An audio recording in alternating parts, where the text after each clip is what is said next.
Hi, it's Jodi Medell, Doctor of Physical Therapy and Transformational Coach, welcoming you back to another segment of our 3 Pillars of Fitness video series. Today we're going to talk about knee joint strengthening. In the past 2 videos, we talked about knee joint range of motion or mobility, and then the last 2 videos, we talked about knee joint stability. We did a heavy focus on knee extension and stabilizing into knee extension because that's super important as life doesn't put us into knee extension, so we have to make sure we find that and support it. And then the last video was on stability around knee flexion and co-contraction, stabilizing the knee joint by using all muscles. Okay, today we're moving on into strengthening. Our strengthening exercises are gonna mostly be closed chain exercises. That means that our feet are on the floor and we're superimposing our body weight over our legs or over our knees, ankles.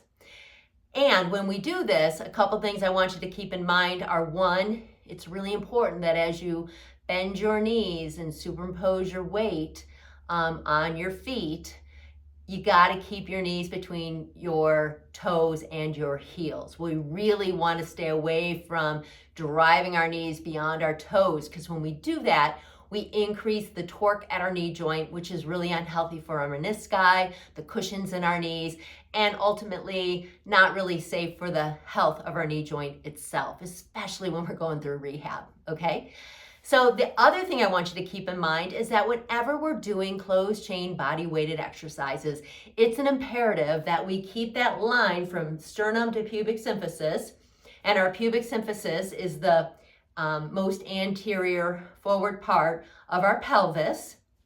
It's really important that we keep that line because that line honors the curves of our spine. And the curves of our spine allow us to have shock absorption throughout our body. So remember, knees are going to stay between toes and heels, and we're going to honor that line from sternum to pubic symphysis as we do all these exercises. The other thing we're going to keep in mind is that our pelvis, I'm going to step back here, our pelvis needs to be even side to side. We don't want to load where we're sitting off on one hip or another. We want to keep symmetry side to side. So we're going to make sure that as we do squats, lunges, step-ups, we're really trying to honor that our pelvis is staying even. And we do that by stabilizing our internal core stabilizer muscles, or by engaging our internal core stabilizer muscles, which include our pelvic floor and the deep layers of our abdominal muscles, okay? So we want to pull those together, pull them up so we're lifted out of our pelvis. We want to honor that line from our sternum to our pubic symphysis, and then we want to make sure as we bend, our knees are staying between our toes and our heels. We can go a little bit over our toes, but we don't want to hang out to an extreme with that because, again, that adds a shearing force to the knee joint that we don't want. Okay, all these exercises that we're doing today are going to be 3 sets of 10. We can increase the load of these exercises by holding weights. We can hold a weight in a goblet style, so that means that we're holding it to our chest. We can also hold the weights to our side.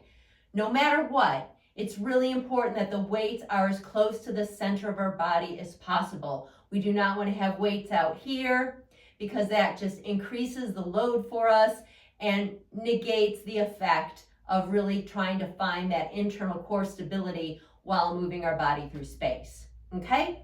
All right, the first exercise I want to go over is a squat. In a squat, our feet are going to be about shoulder width apart.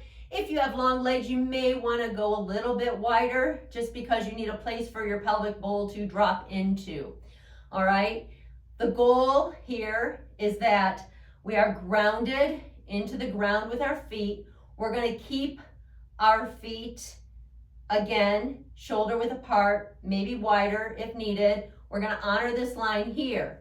We're basically going to drop our hips down and back as we bend our knees. We're pulling our knees back. We're weight bearing on the outside of our feet. Really, you should feel the weight bearing through your heels. And then you're going to pop up by pushing through your heels. Again, monitor that you're weight bearing evenly side to side. So let's say my left leg is my affected side, so I like to weight bear on my right. You'll find that as you go into a squat, you are spending more energy on that right foot, right? So we want to correct that. Really be mindful about where you're weight bearing.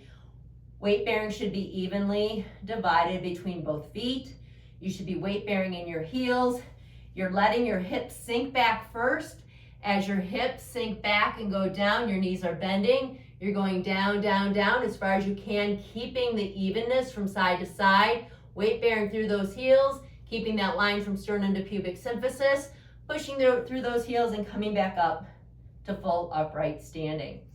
I'm going to show this to you facing the side.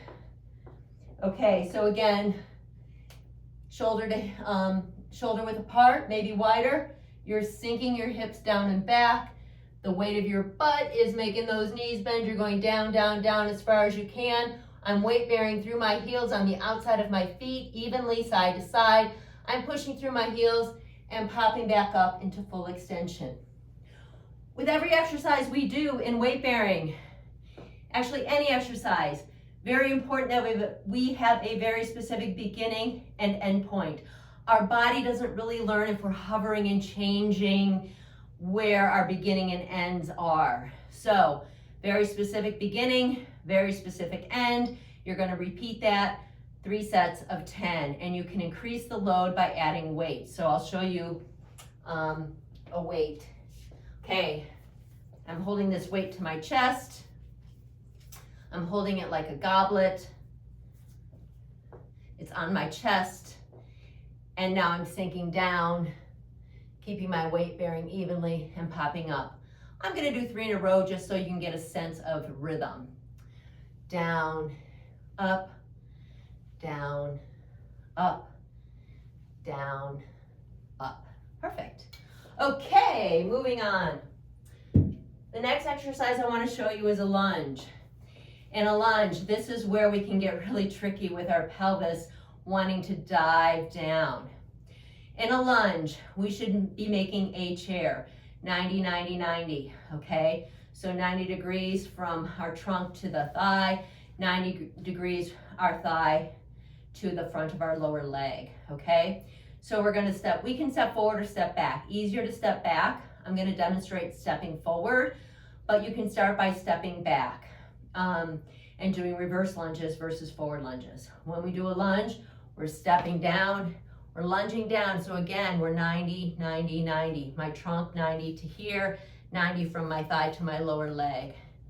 And once you find that position, and again, my pelvis is even. I'm not tilted like this, so be really cautious that your pelvis is staying even. You're pushing off of that front leg and coming back to the start position.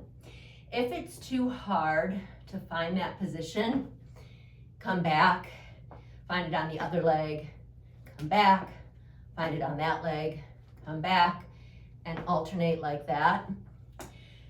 If you're just learning it, you may want to just find the position, get that pelvis even, and just go down and up. Start there.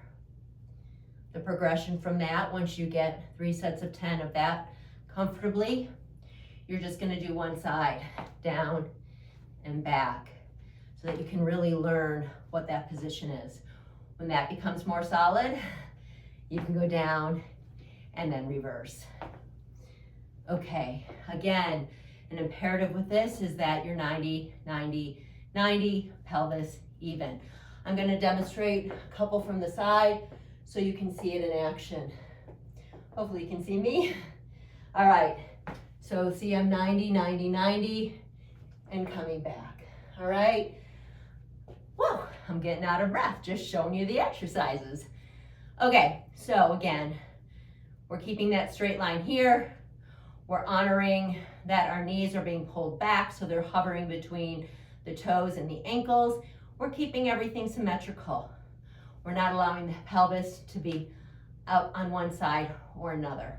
Okay, great. Again, 3 sets of 10. You can add weights to the side, just like we did with we did a goblet squat here. You can certainly do that. or you can hold weights at your side to do the lunges as well to add an increased load.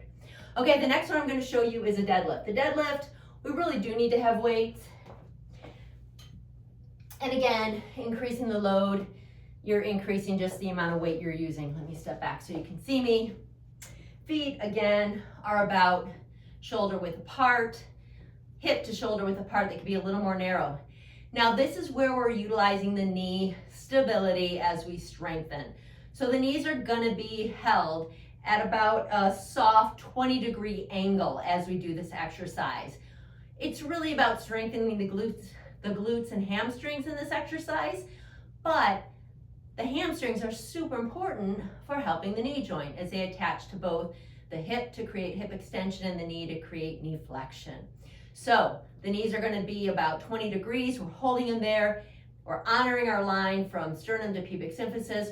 We're bending over, leading with our glutes, touching down, pushing through our heels, and popping back up.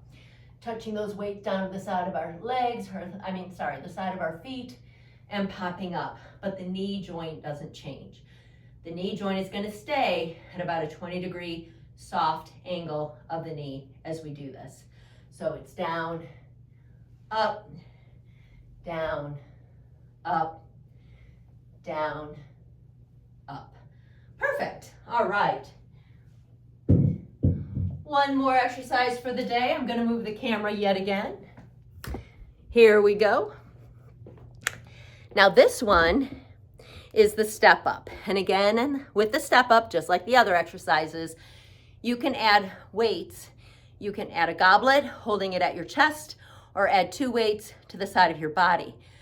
The key piece here as you step up, and you can increase the step height too. I'm going to use a 20-inch step. You can certainly start with a 12-inch, move it up to 15, move it up to 20. But the key here is that you really try to keep that knee between the heel and the toe as you pop up. We're not trying to move forward on the step up. We're trying to pop up, pushing through our heel, driving our force straight up in the air. My knee may go a little bit beyond my toe. That's okay, but I'm really being mindful about trying to pull my knee back. All right, here we go. Step ups. Again, this is a 20-inch rogue box that I'm using, but you can use a lower step so that you get your form down first, and then you can build up from there. And again, you can put weights to your side as you do this. You can hold a goblet squat as you do this to add to the load. We're going to be doing 3 sets of 10. You can do all sets on one leg, all sets with the other leg leading. You can alternate, make it fun, get creative. But in the end, you've got to have perfect form, which is you're planting your heel down and you're popping yourself straight up, and then you're coming down. You can see my knee goes a little bit beyond my toe, but not much, okay? So I'm going to do it alternating. I'm going to lead up with one leg, step up, lead down with that same leg, and then touch. Lead up with the other leg, step up, come back down, touch, and keep alternating. So this is what it looks like. Step together, step and touch. Step together, step and touch. Step together, step, touch, step together, step, touch. Okay, those are the step ups. Have fun with that. Have fun with your knee strengthening exercises. If you have any questions, don't hesitate to reach out. You can contact me via email, Jodi Medell, JODIMEDELL @gmail.com, or you can check out my website, jodimedell.com. All right, have a great day.